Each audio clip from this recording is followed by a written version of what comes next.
Hey there, CPO here, and a little while ago I showed you these cool new pins that GPCA has put out, the bolt action survival pin.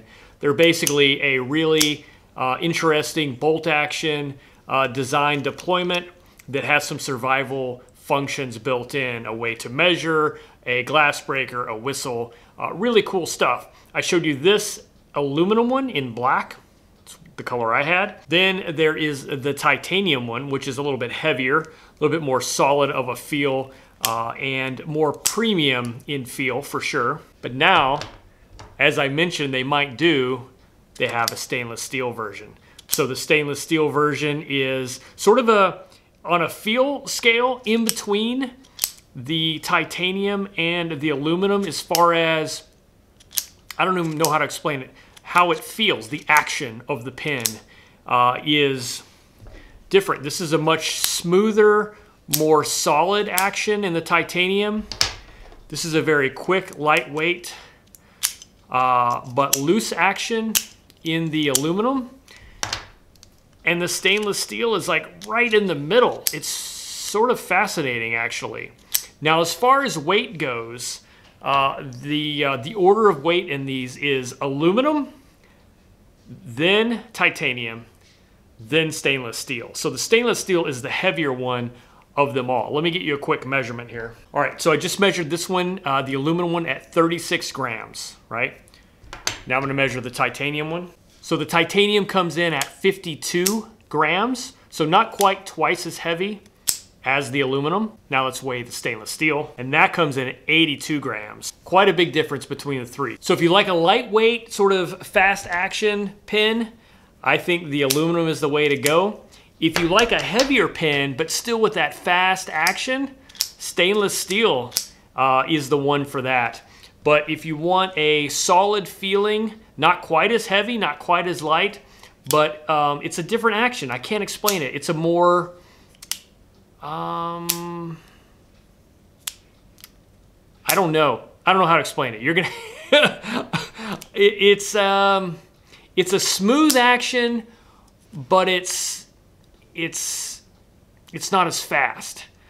Even the stainless steel, being a heavier pin, still has a really sort of fast action to it.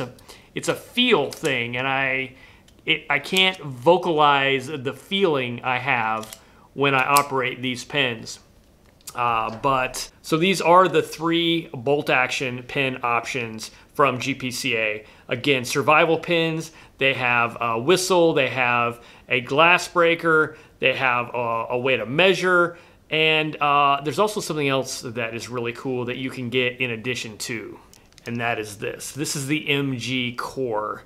Now, this is designed to replace the core that is inside the pin where the bolt actually aligns to. You basically can unthread this bolt from there. I'm not going to take it all apart now, and replace it with this MG core, which is, as I understand it, is supposed to act like a striker. So in case of emergency, you can pull that out, hit it against the knurling on your pin, or perhaps even this glass breaker, and generate some sparks.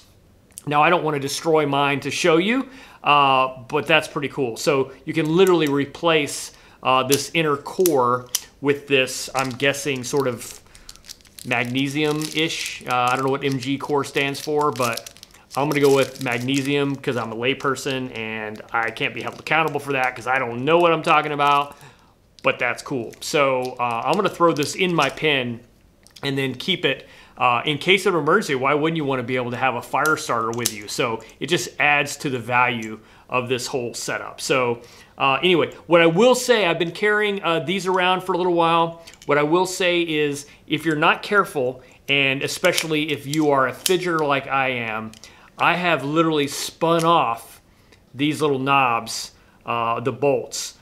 So I asked them, I said, well, why don't these like come thread locked? That's when I learned about this, because this is designed, you can take the bolt out, put this in. You obviously wouldn't want to thread lock it, so in an emergency you can undo it. But what I will say is, if you're not using the MG core and you just want a straight pin, I would put a dab of thread lock or maybe even a little bit of super glue or something inside when you tighten this bolt down, because I have spun mine off and loosened it up, and I don't want to lose it because it's kind of an important part. So that's my advice to you, my recommendation. These are still the coolest pins. I'm a pin nerd. I like these. And I like the fact that they come from a company that is also a jeeping product manufacturer. So that's like a bonus. So anyway, guys, thanks for watching. I'll catch you on the next one.